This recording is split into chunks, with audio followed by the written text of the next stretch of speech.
जा रहे अनैतिक और असंवैधानिक आचरण की ओर का समय समय पर इन लोगों के द्वारा किए गए भारत के संविधान के शिल्पी बाबा साहब डॉक्टर भीमराव अंबेडकर के अपमान से पर्दा उठाने के लिए, ध्यान आकर्षित करने के लिए अत्यंत महत्वपूर्ण है।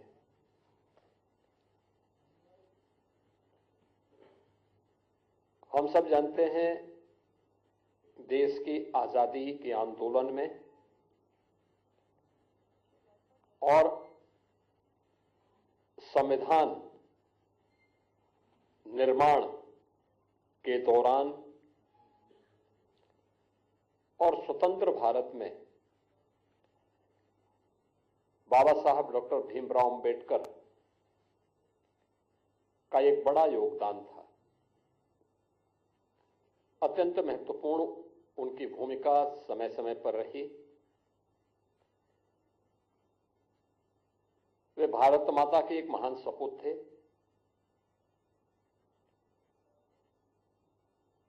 उन्होंने विपरीत परिस्थितियों में तमाम प्रकार के सामाजिक बंधनों का सामना करते हुए उच्च शिक्षा अर्जित की, वित्त और अर्थव्यवस्था के क्षेत्र में, कानून के क्षेत्र में दुनिया की सर्वश्रेष्ठ डिग्री अर्जित की और फिर उसके माध्यम से उन्होंने भारत को अपने उस ज्ञान से आलोकित करने में अपनी पूरी ताकत लगाई। भारत के संविधान के शिल्पी के रूप में हर भारतवासी बाबा साहब डॉक्टर भीमराव अंबेडकर के प्रति श्रद्धा और सम्मान का भाव रखता है। एक और भारतवासी के मन में बाबा साहब भीमराव अंबेडकर के प्रति श्रद्धा और सम्मान का भाव,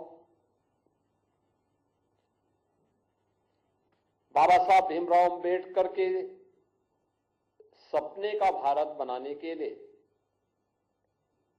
भारतीय जनता पार्टी सदैव पूरी ईमानदारी और प्रतिबद्धता के साथ कार्य की है।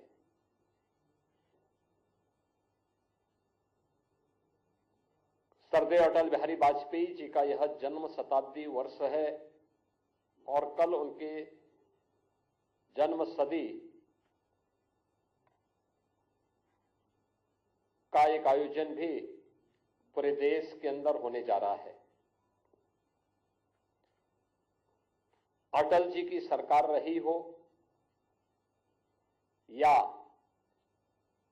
आदरणीय प्रधानमंत्री नरेंद्र मोदी जी के नेतृत्व में चलने वाली भारतीय जनता पार्टी की सरकार, सदैव बाबा साहब भीमराव अंबेडकर की भावनाओं के अनुरूप भारतीय जनता पार्टी ने बाबा साहब भीमराव अंबेडकर को सम्मान दिया, उन भावनाओं को प्रतिनिधित्व दिया और हर स्तर पर उनके प्रति श्रद्धा और सम्मान का भाव रखा। चाहे वे पंचतीर्थ याद करें, बाबा साहब भीमराव अंबेडकर का जन्म मऊ मध्य प्रदेश के जिस क्षेत्र में हुआ था,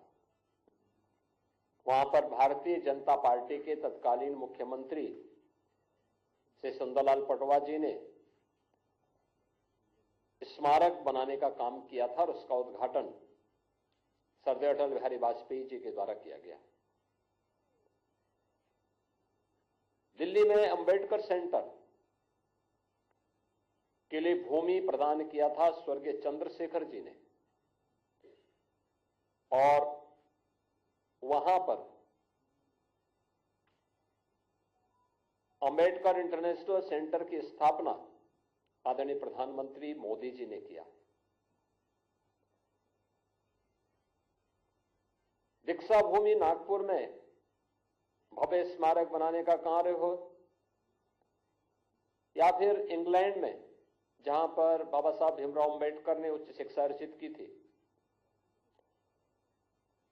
वहां पर बाबा साहब भीमराव अंबेडकर का भव्य स्मारक बनाने का कार्य हो, या फिर मुंबई के चैत्य भूमि, ये पंच तीर्थ जो बाबा साहब भीमराव अंबेडकर से जुड़े हुए हैं, ये भारतीय जनता पार्टी ने बनाए हैं और बाबा साहब की स्मृति को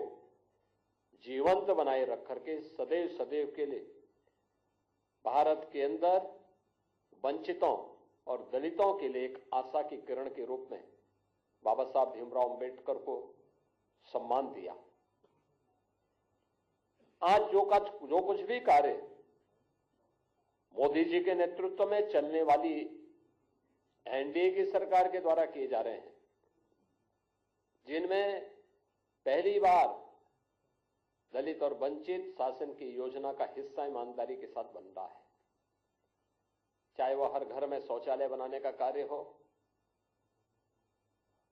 हर एक परिवार को, वंचित और दलित परिवार को आवास की सुविधा, सिर ढकने के लिए आवास की सुविधा हो, स्वास्थ्य बीमा का कवर देने का कार्य हो, चाहे वह देश के अंदर 80 करोड़ लोगों को राशन की सुविधा उपलब्ध करवाने का कार्य हो, अनुसूचित जाति, जनजाति और अन्य वंचित तबके को शासन की सभी प्रकार की सुविधाओं से आच्छादित करने का कार्य हो, ये सभी प्रधानमंत्री मोदी जी के नेतृत्व में देश के अंदर बखूबी चल रहा है। बाबा साहब भीमराव अंबेडकर इसी बात के लिए सदैव प्रेरणा प्रदान करते थे। इसी प्रेरणा से प्रेरित होकर के भारतीय जनता पार्टी अपने इस अभियान को पूरी ईमानदारी और प्रतिबद्धता के साथ आगे बढ़ा रही है। एक और भारतीय जनता पार्टी उन मूल्यों, उन आदर्शों के प्रति समर्पित होकर के कार्य कर रही है, तो दूसरी तरफ कांग्रेस, जिसका इतिहास देश के अंदर भारत के दलितों और वंचितों का अपमान करना, जिसका इतिहास तुष्टीकरण के आधार पर दलितों और वंचितों को उनके अधिकारों से पूरी तरह रोकने की एक कुत्सित चेष्टा का हिस्सा रहा है, और दूसरी तरफ तुष्टीकरण के आधार पर देश को विभाजन के कगार तक पहुंचाने का कार्य भी कांग्रेस ने किया। कौन नहीं जानता है कि पंडित नेहरू नहीं चाहते थे कि बाबा साहब भीमराव अंबेडकर संविधान सभा का हिस्सा बने। कांग्रेस नहीं चाहती थी कि बाबा साहब भीमराव अंबेडकर को संविधान सभा के ड्राफ्टिंग कमेटी का अध्यक्ष बनाया जाए, और राष्ट्रपिता महात्मा गांधी के हस्तक्षेप के बाद यह संभव हो पाया। और कांग्रेस ने अपनी कुत्सित मंशा का परिचय बाबा साहब भीमराव अंबेडकर के प्रति अपने विद्वेष भावना को तब परिचय दिया जब यूपीए की सरकार थी, और उस समय उन्होंने पाठ्य पुस्तकों के उस कार्टून को,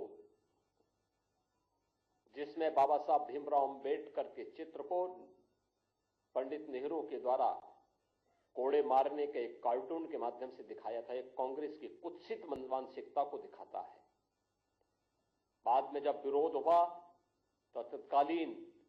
मानव संसाधन विकास मंत्री कपिल सिब्बल को माफी मांगनी पड़ी थी, और ये पुस्तकों को वापस करना पड़ा था। कौन नहीं जानता है कि बाबा साहब भीमराव अंबेडकर को पहला आम चुनाव 1952 में मुंबई नॉर्थ से, फिर 1954 में उपचुनाव हराने का कार्य भी तो कांग्रेस ने ही किया था। यहां तक कि पंडित नेहरू बाबा साहब भीमराव अंबेडकर के विरोध में प्रचार करने के लिए गए। जब वे बाबा साहब भीमराव अंबेडकर भंडारा से चुनाव लड़ने के लिए गए महाराष्ट्र में, वहां पर भी उन्हें पराजित करवाया कांग्रेस ने। कांग्रेस कभी नहीं चाहती थी कि बाबा साहब भीमराव अंबेडकर संसद में जाएं, दलितों की आवाज बने, वंचितों की आवाज बने, और सदैव उन्हें अपमानित करने का काम करती थी। कांग्रेस लगातार, कांग्रेस की मंशा हमेशा ये रही, और कांग्रेस ने न केवल उन्हें हराया बल्कि उन्हें हराने के लिए बाबा साहब भीमराव अंबेडकर के जो अनन्य सहयोगी थे नारायण काजोलकर, उन्हें तोड़ करके उन्हें ही बाबा साहब भीमराव अंबेडकर के खिलाफ चुनाव लड़वा दिया था। और हम सब जानते हैं कि उन्हें चुनाव लड़ाने के परिणति क्या थी, बाबा साहब चुनाव हारे, और उन्हीं काजोलकर को कांग्रेस ने 1970 में पद्म पुरस्कार से भी सम्मानित किया। कांग्रेस ने बाबा साहब भीमराव अंबेडकर की महापरिनिर्वाण के बाद कहीं भी उनकी स्मारक नहीं बनने दिया। जो भारतीय जनता पार्टी ने स्वर्गीय अटल बिहारी वाजपेयी जी के समय और आज आदरणीय प्रधानमंत्री नरेंद्र मोदी जी के समय जो पंचतीर्थ बने हैं, ये भारतीय जनता पार्टी ने बनाए हैं, कांग्रेस ने नहीं। कांग्रेस ने कभी नहीं बनने दिया। बाबा साहब भीमराव अंबेडकर को कभी पद्म पुरस्कार तक नहीं देने दिया। भारत रत्न भी बाबा साहब भीमराव अंबेडकर को तब मिला जिस सरकार में भारतीय जनता पार्टी सपोर्ट कर रही थी। कांग्रेस का इतिहास इसी से आप समझ सकते हैं, जो बाबा साहब भीमराव अंबेडकर ने अपने इस्तीफे के दौर के बाद कही थी।